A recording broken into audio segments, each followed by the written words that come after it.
Assalamualaikum Bang Nuim Hayat. Waalaikumsalam warahmatullahi taala wabarakatuh. Wah, apa kabar Bang Nuim di Melbourne? Dingin-dingin sedap nampaknya pagi ini, begitu Bang Nuim? Iya, Menjelang yang siang paling ya. sedap kabar di Amerika sebenarnya. Wah, Yang paling itu sedap dia, kabar di itu Amerika. dia.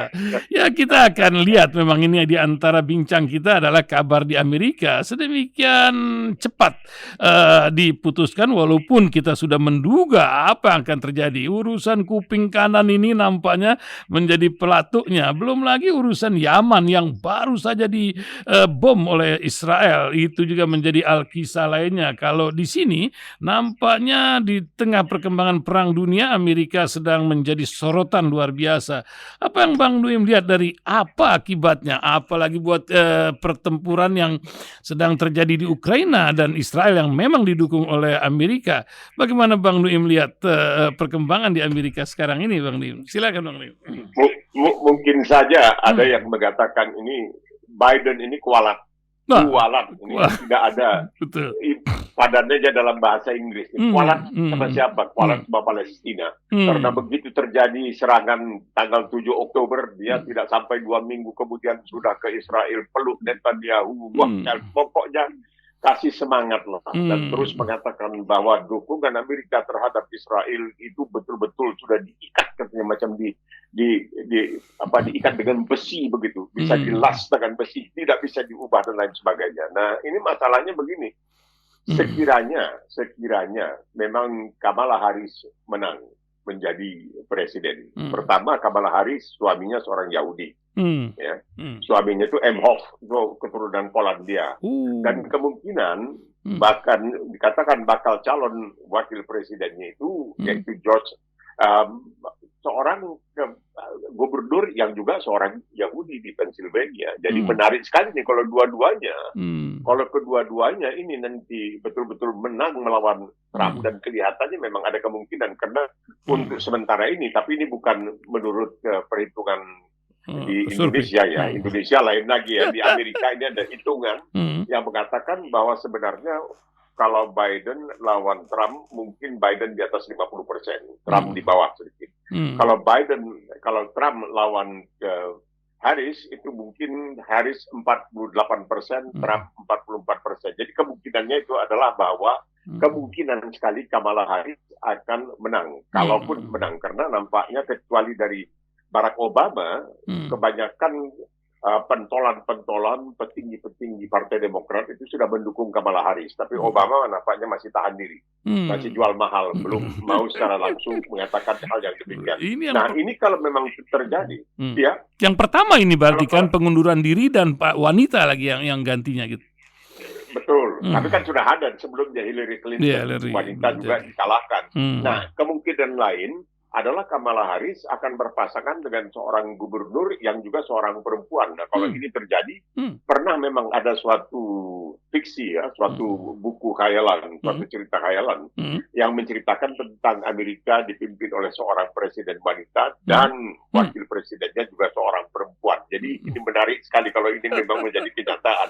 Tapi kalau bagi kita barangkali bukan secara guyonan ya, secara kelakar, tapi nampaknya bahwa Biden ini sudah kualat, betul-betul kualat, bolak-balik jatuh, bolak-balik. Dia memperkenalkan presiden Ukraina tadi, Rasil menyebutkan Ukraina, dia sebutkan, saya perkenalkan sekarang presiden Ukraina, Presiden Putin, dia mengatakan, karena dia sudah agak pikun, sangat luar biasa. Tapi itu dia.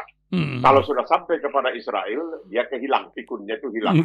Dia betul-betul luar biasa. Jadi mungkin akan ada yang mengatakan bahwa dia mungkin kualat ini. Tapi kalau gantinya nanti akan lebih dahsyat lagi. Karena ya walaupun dikatakan Kamala Harris, wakil presiden, walaupun suaminya seorang Yahudi keturunan dari Polandia, tapi dalam sidang politik dia lebih di kiri daripada di kanan Biden. Jadi artinya tidak 110% terhadap Israel, mungkin dia akan sedikit tahan diri. Nah, ini sebentar lagi Netanyahu akan berada di Amerika Serikat. Kita nantikan apa yang dia akan katakan ya tentang hal-hal mengenai Biden yang sudah sejak lama didesak ini supaya, karena dia sudah semakin uzur, semakin pikun dan lain sebagainya. Bukan mengatakan bahwa dia tidak mampu, tapi karena sudah sering sekali melakukan kesalahan, ini berbahaya. Ini berbahaya untuk sebuah negara seperti Amerika Serikat, walaupun banyak orang tentunya mengakui bahwa prestasinya sebagai presiden untuk bangsa Amerika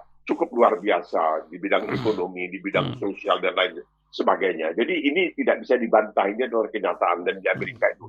Nah, bagi Biden, bagi Trump, dia lebih senang kalau dia harus berhadapan dengan Biden karena dia bisa melecehkan Biden, dia bisa mengata-ngatai Biden, dia bisa bilang ini orang tidak pantas dan sebagainya. Dan yang paling penting bagi Trump adalah bahwa dia bisa membuktikan kepada rakyat Amerika kalau dia melawan Biden dan menang, bahwa sebenarnya dalam pertarungan 4 tahun yang lalu memang ada kecurangan.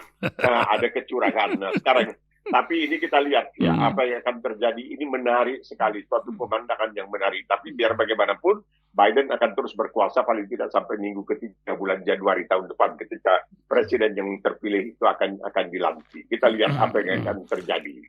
Mengenai serangan Israel ke Hudaidah ke Yaman, ini menarik sekali sebenarnya. Di tengah-tengah itu, maaf Bang Lim, di tengah-tengah ICG ini juga yang memutuskan tentang ketidaksahan Israel. Gitu. Lanjut Bang Lim. Ya ini Amerika mengecam. Kenapa katanya berani-beraninya bahwa suatu mahkamah internasional seperti yang sering didengung-dengungkan di Indonesia adanya mahkamah rakyat. Nampaknya banyak orang yang tidak lagi percaya kepada mahkamah keadilan yang resmi. Tapi dalam persoalan ini banyak yang di Amerika mengatakan, oh tidak benar. Kenapa itu katanya Israel dan lain sebagainya. Ini soal pandangan mereka karena mereka sudah terlanjur begitu sangat patuh ya kepada Israel. Jadi kalau Israel mengatakan, kamu harus bantah, kamu mesti bantah. Tapi ini menarik. Karena nampaknya pancingan yang dilakukan oleh Houthi dengan mengirimkan drone-nya ke Tel Aviv, pertama satu hal, bahwa dia berhasil menembus benteng pertahanan Israel yang dikatakan pada selama ini cukup kebal, tapi bisa tembus. Dan ada yang meninggal, ada yang tewas dalam hal ini. Dan ini memancing Israel untuk memberikan balasan. Masalahnya, kalau Israel melakukan misalnya serangan seperti yang sudah dilakukannya, untuk terbang dia mesti mendapatkan izin untuk melintasi wilayah udara Arab Saudi atau wilayah udara Mesir. Nah ini sekarang Arab Saudi dan Mesir akan ditantang, akan mendapatkan ini semacam pengujian. Apakah kamu akan memberikan izin terbang untuk pesawat tempur Israel? Tapi nampaknya mereka tidak akan berani untuk melarang. Kedua, mungkin mereka juga tidak akan begitu bernafsu untuk melarang. Jadi artinya ya daripada kami yang harus menghancurkan Houthi, biarlah Israel yang menghancurkan Houthi. Ini kira-kira begitulah pertimbangan. Karena dari sejak dahulu kita mengetahui, misalnya dalam soal Iran, yang ya anutan aliran agamanya sama, kalaupun tidak bisa dikatakan mirip, ya lebih sama dengan Iran. Jadi kemungkinan ini mereka mengatakan kita tidak harus berbuat sesuatu apa, tapi sekarang Israel yang melakukan penghantaman terhadap Houthi atau mungkin juga nanti terus terhadap Iran. Walaupun Iran baru punya presiden yang kelihatannya lebih cenderung untuk melakukan pendekatan secara persahabatan dengan negara-negara lain. Jadi tidak seperti sebelumnya, Rasi yang sebelumnya itu kelihatan memang betul-betul menjauhkan diri dari Barat. Nah, sekarang ini keadaan jadi sangat boleh dikatakan kata orang cair lah, bisa kemana-mana. Menarik sekali kita melihat karena ketika ada serangan-serangan yang dilancarkan oleh Houthi terhadap Israel, itu kabarnya Yordania juga turut menembaki pesawat-pesawat tanpa awak, drone yang dikirim oleh Houthi. Yordania tidak ingin bahwa ini akan mencetuskan suatu perkembangan baru. Tapi dampaknya sudah tembus, bisa dilakukan. Ini semuanya menunjukkan peristiwa 7 Oktober yang sekarang ini terus-terus diingat bahwa ada 1.139 orang Israel yang tewas. Tidak ada yang membicarakan tentang 39.000 warga Palestina, termasuk ada anak yang dibantai. Tidak ada. Hanya 1.137, 1.000 terus-terusan. Ini dalam sistem jurnalistik ini dikatakan ya untuk terus-terusan sehingga orang melihat ini normal yang baru. Orang melupakan yang 40.000, hampir 40.000, atau orang mengingat yang 1.139.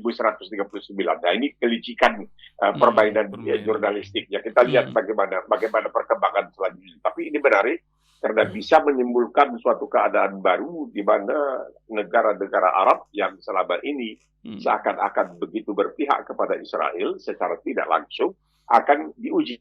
dan mereka harus membuktikan dirinya, terutama OKI barangkali organisasi konferensi Islam akan mempertanyakan apa jadinya.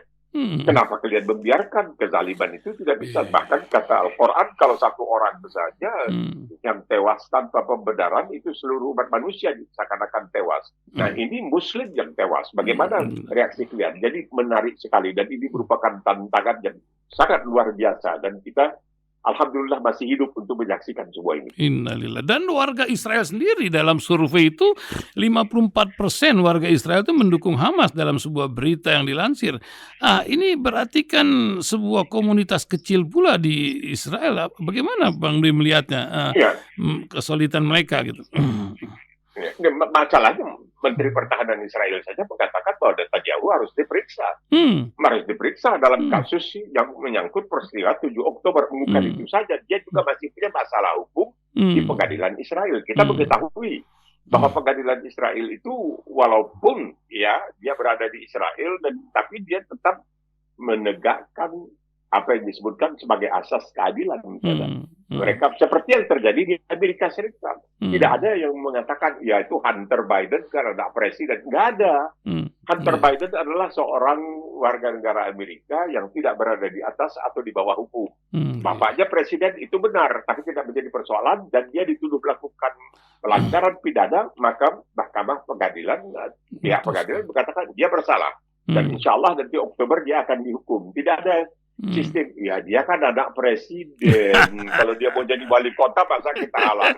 Dia kan menantu presiden. Kalau mau jadi gubernur, masa dia tidak ada. Tidak ada. Jadi di sini itu yang dikatakan Muhammad Abduh.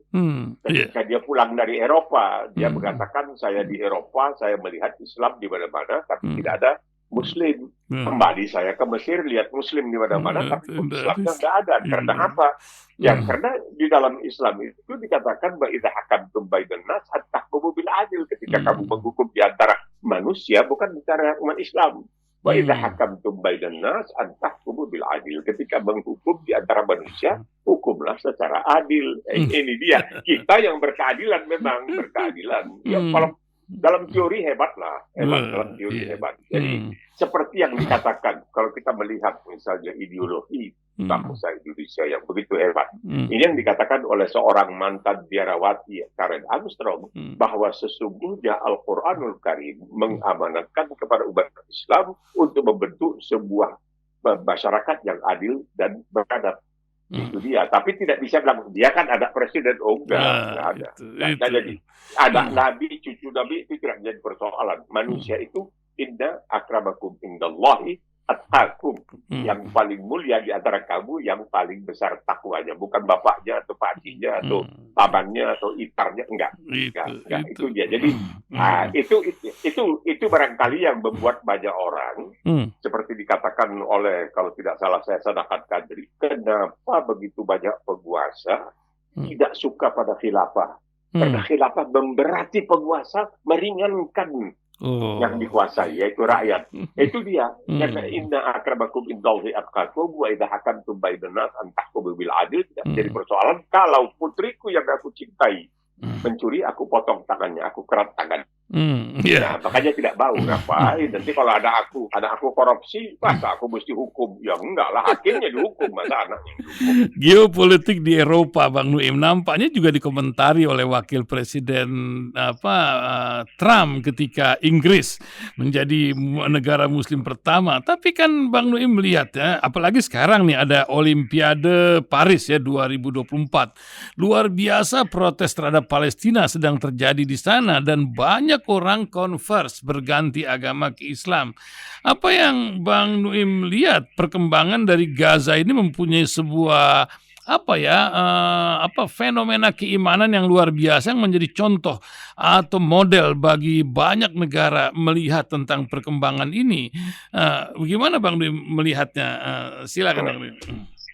Ya, ini sebenarnya terus terang saja antipati, kecurigaan dan sebagainya terhadap Yahudi ya. Jadi kita tidak bicara Israel, kita Yahudi ya.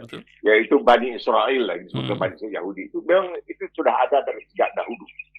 Itulah makanya terjadi diaspora, pengusiran orang-orang Yahudi dari Palestina di zaman Romawi. Itu pertarungan terakhir yang dilakukan di sebuah bukit Masada. Itu sekarang banyak rumah sakit orang-orang milik orang Yahudi di luar negeri itu diberikan nama Masada. Pertarungan di Masada itu kabarnya diceritakan, ini benar tidak, dalam perlawanan umat Yahudi terhadap bangsa Romawi, mereka menggunakan bayi mereka sebagai senjata, begitu hebatnya. Jadi ini kita melihat bahwa kebencian, karena apa? Ya mau tidak mau kita harus jujur dong. Sebab yang dituduh telah melakukan ya apa yang disebutkan dalam tanda kutip penyalipan terhadap Yesus yang disebut sebagai anak Tuhan oleh umat Kristen, yaitu orang-orang Yahudi.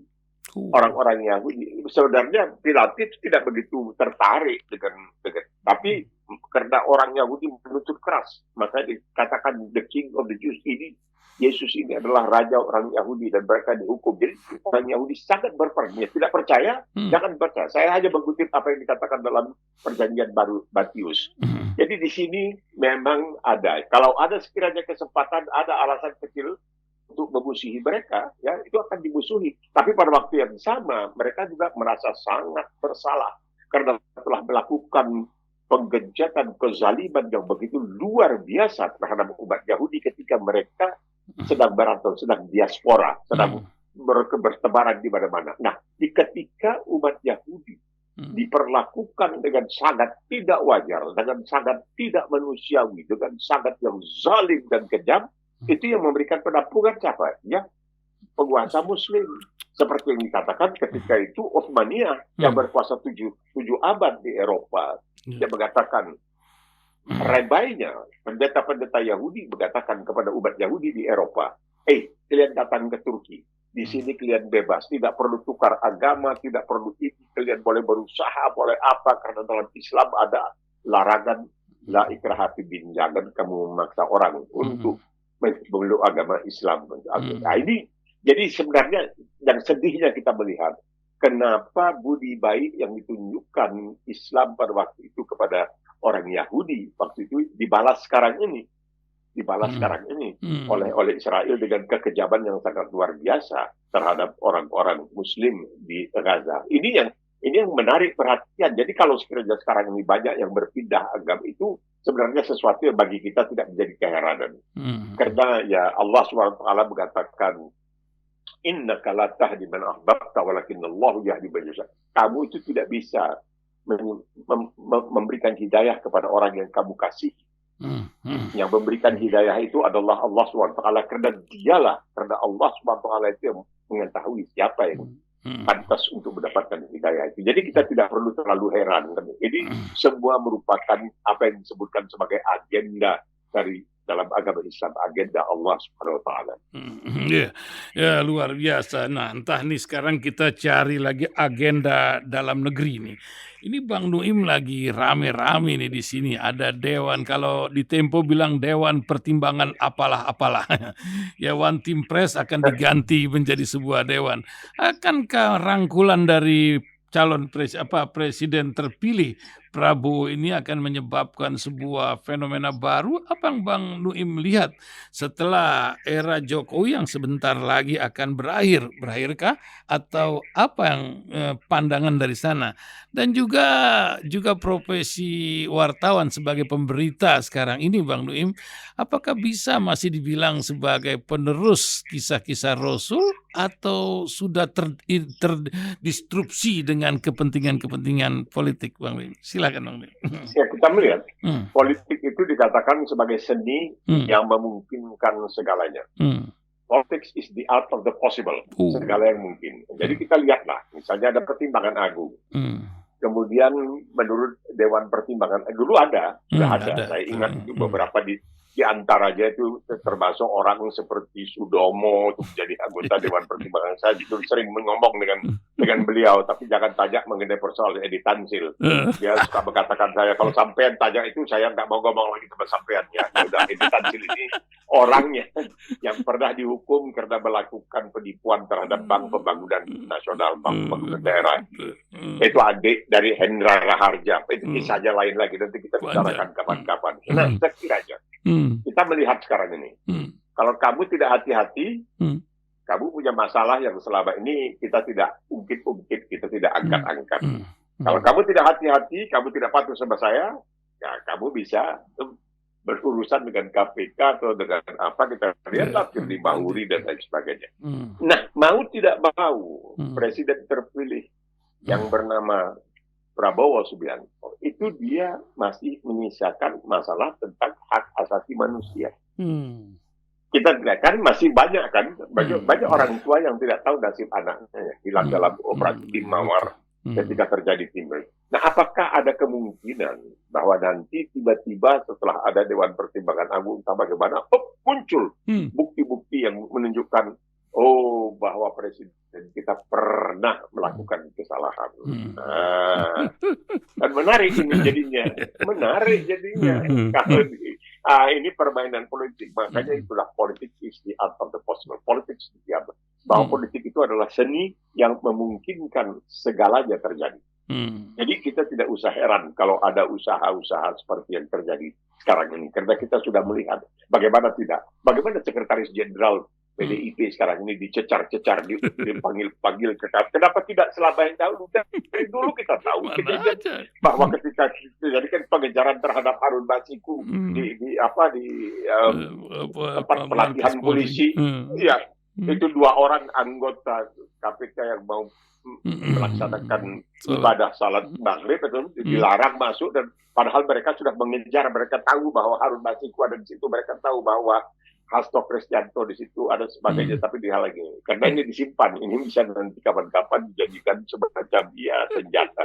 Jadi jangan heran saudara-saudara, politik is the art of the possible. Politik itu memungkinkan segalanya. Tapi di dalam Islam, al-haqqu haqqu wal batilu batil. Yang hak adalah hak, yang batil adalah batil, tidak bisa dicampur baurkan. Itu yang penting. Ya Allah, hasbi Allah wa ni'mal wakil. Kita hidup di zaman yang luar biasa. Kalau di mana di Australia itu ada macam dewan one team press atau macam gini DPA gini Bang? Enggak. Ya, ada di situ ada hakimnya, hakim langsung. Jadi ada satu kejadian yang sebab begini, di Australia itu ada 2 lembaga yang sangat diyakini oleh rakyat Australia. Pertama, Mahkamah Agung, yang disebut sebagai Mahkamah Tinggi, Pengadilan Tinggi, the High Court of Australia. Anggota hakimnya nggak banyak, 7 orang. Seperti anggota hakim di Amerika yang penduduknya lebih besar dari penduduk di Indonesia, cuma 10 orang, hakim agungnya itu 10 orang. Kita cukup banyak hakim, karena kita banyak orang pintar-pintar yang bisa jadi hakim agung, ya kan? Itu luar biasa. Termasuk ya almarhum Artijo Alpokstar yang sangat luar biasa dan sangat dibenci oleh para koruptor, dan dia terlalu berpihak kepada keadilan.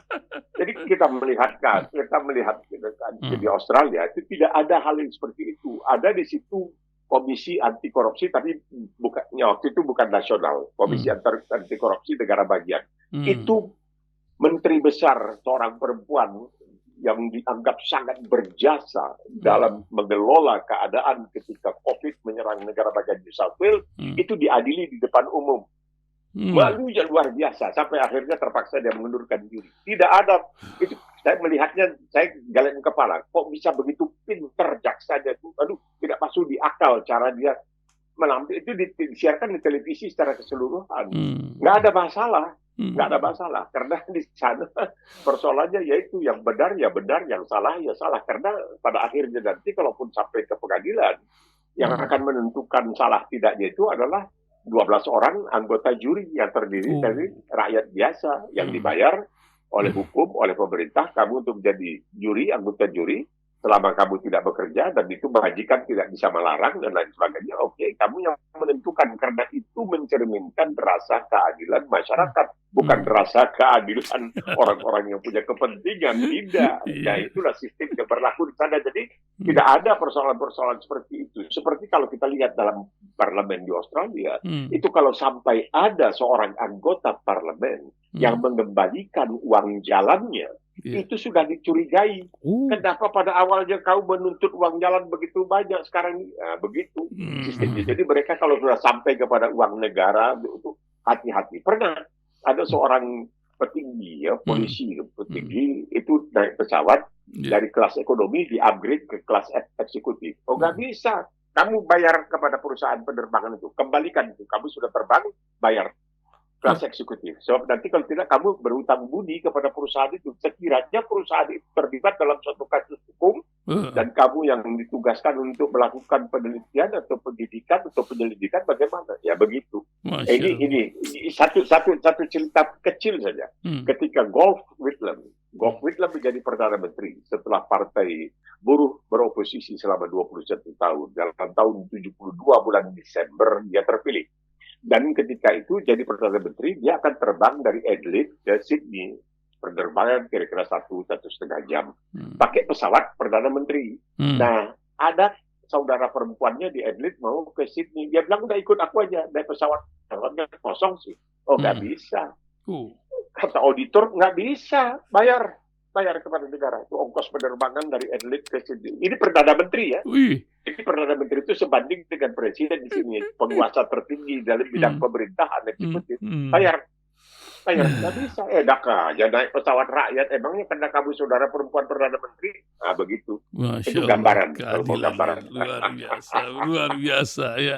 Ya itu yang dibilang tadi, hukum ada seperti Islam canangkan ketika para sahabat melaksanakan kepemimpinannya. Dan terakhir Bang Nuim, nasihat apa buat pendengar di 3 menit kita terakhir ini untuk pendengar Radio Silaturahim dari seorang senior citizen dari Indonesia yang berada di berbagai tempat ya. Silakan Bang Nuim buat pendengar tua dan muda ini sekarang pagi ini. Ada satu hal saja. Iya Bang. Kita dalam Islam ini kita tidak boleh punya keraguan.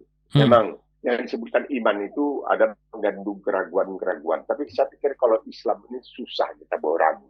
Kenapa ya? Saya lihat misalnya dibaca ada buku-buku yang mengenai Islam yang bukan hanya bercerita mengenai bidadari yang menyambut kamu. Enggak itu. Bukan itu yang kita. Tujuan kita itu seperti dikatakan ada seorang muslimah dalam cerita Islam membawa air 1 timba dan bawa obor. Bawa apa di obor? Bawa bakar surga. Ini air memadamkan api neraka. Artinya, kita dalam beragama Islam ini harus memang punya keyakinan. Tidak yakin, lihat Al-Quran. Artinya apa? Cobalah kamu lihat Al-Quran. Kamu lihat, jangan hanya lihat ayat-ayat fiqhnya. Ayat-ayat fiqhnya itu mungkin 100, 200, katakanlah 250. Mengenai salat dan tidak. Kamu lihat bagaimana ayat-ayat yang membuat kamu sekarang ini geleng kepala dalam arti kamu terheran-heran. Kenapa? Al-Quran ini diturunkan lebih dari 1.400 tahun yang lalu. Masih kat zaman orang udah gigit besi. Tapi kok ada ayatnya yang berani mengatakan wa anzal dan hadid. Dan kami turunkan besi. Kenapa bukan wa khalaqna? Kenapa tidak kami jadikan? Kenapa tidak waja'alna? Kenapa tidak kami buat besi? Tidak kami jadikan besi, tidak kami buat besi, tapi kami turunkan besi. Kenapa? Ya belakangan temukan, besi itu rupanya dari langit turunnya. Karena ini kecil. Ini satu dari kira-kira 800 ayat mengenai ilmu pengetahuan. Ketika Allah SWT mengatakan, aku jadikan 2 laut yang berdampingan secara damai. Satu laut itu airnya manis, tawar bisa diminum. Satu laut airnya asin, tidak bisa diminum. Di mana laut ini? Ini laut ini ada di lautan Atlantik. Kalau kita naik perahu, dari mulut sungai Amazon sampai 300 km ke tengah lautan Atlantik, itu di kiri kanan airnya beda. Tidak bersatu. Enggak. Allah SWT mengatakan tidak boleh mereka saling mengganggu. Ya, rupanya ada dinding yang tidak terlihat kasat mata. Ya bagaimana mungkin? Sebab namanya Khalifah Umar bin Khattab saja radhiyallahu anhu pernah bertanya, itu laut itu apa sih? Laut itu apa? Dan artinya dia tidak melihat laut, tidak pernah melihat laut. Jadi Rasulullah kok bicara mengenai lautan Atlantik? Tidak mungkin Rasulullah bicara mengenai lautan Atlantik. Rasulullah disuruh bicara mengenai lautan Atlantik oleh Allah SWT melalui apa yang Rasulullah selalu mengatakan, saudaraku Jibril, bahwa ada laut yang airnya berdampingan secara damai, yang yasin dan tawar berdampingan, ada dinding tidak terlihat kasat mata manusia. Allah SWT mengatakan air itu dilarang untuk saling mengganggu, seperti yang dikatakan oleh Allah SWT juga dalam surat Al-Fatir, kami turunkan hujan untuk menumbuhkan buah-buahan dan lain sebagainya. dan kami jadikan gunung yang berwarna-warni, yaitu Gunung Pelangi. Di mana itu Gunung Pelangi? Antaranya di Cina, di Jiangsu. Sekarang ada juga di Peru, di Amerika Selatan juga ada. Dari mana Rasulullah tahu dia ada gunung kayak begini? Nah, kalau sekiranya kita mengatakan tidak mungkin seorang yang ummi, yang buta huruf mengetahui hal ini, lalu siapa? Ya, sudah tentu jawabnya Allah SWT. Kalau begitu, Islam ini memang agama yang benar. Nah itu harus diyakini. Ya apalah daya kalau kita tak membaca, tak mendengar, tak tabligh, nanti susah meyakininya. Bukan begitu Bang Nuim? Belajar terus, baca terus. Itu dia kan. Karena kita dan Al-Quran itu mengatakan, dan kami menurunkan kitab dan hikmah. Hikmah ini dari perkataan hikmah lah ada perkataan hukumah, artinya pemerintah. Jadi bukan hanya kitab, tetapi hikmah, kebijaksanaan. Ya, kita buat hikmah saja. Jadi itu yang menjadi pegangan kita sebagai muslim. Jangan macam sapi yang dicucuk hidung bukan lihat. Lihat aja, banyak terjemahan-terjemahan sekarang. Saya malahan kalau melihat terjemahan itu, saya menggunakan terjemahan yang dibuat oleh TNI Angkatan Darat. Gimana? Ada kan? Nggak tahu ya, ada. Saya punya terjemahannya. Betul. Ya itu dia. Ijoro-yoro gitu. Ya luar biasa, dan sebagian dari beliau pendengar radio kita juga Bang Nuim, dan selalu menunggu kehadiran Bang Nuim di hari Senin pagi gitu. Masya Allah. Juga banyak pendeta, salam juga Bang Nuim. Kita pendengar Rasil kata, wah bagaimana? Oh iyalah, kata untuk Islam yang satu ini luar biasa. Nah, Bang Nuim, kalimat terakhir yang ingin menjadi closing statement pagi ini apa? Silakan Bang Nuim. Ini yang paling penting, wala tahinu wala tahzanu. Jangan rendah hati, jangan patah semangat. Kamu itu antul ma'lum, in kuntum mu'minin. Kalau kamu itu mukmin, insyaallah jangan rendah hati. Jangan peduli, tetap berpegang teguh bahwa sebagai muslim, insyaallah kamu adalah yang paling unggul, yang paling mulia. Itu yang penting. Itu penting. Masya Allah. Terima kasih Bang Nuim pagi ini telah membuat pencerahan kita luar biasa. Semoga sehat dan selalu bermanfaat untuk banyak orang. Assalamualaikum warahmatullahi wabarakatuh. Waalaikumsalam warahmatullahi wabarakatuh.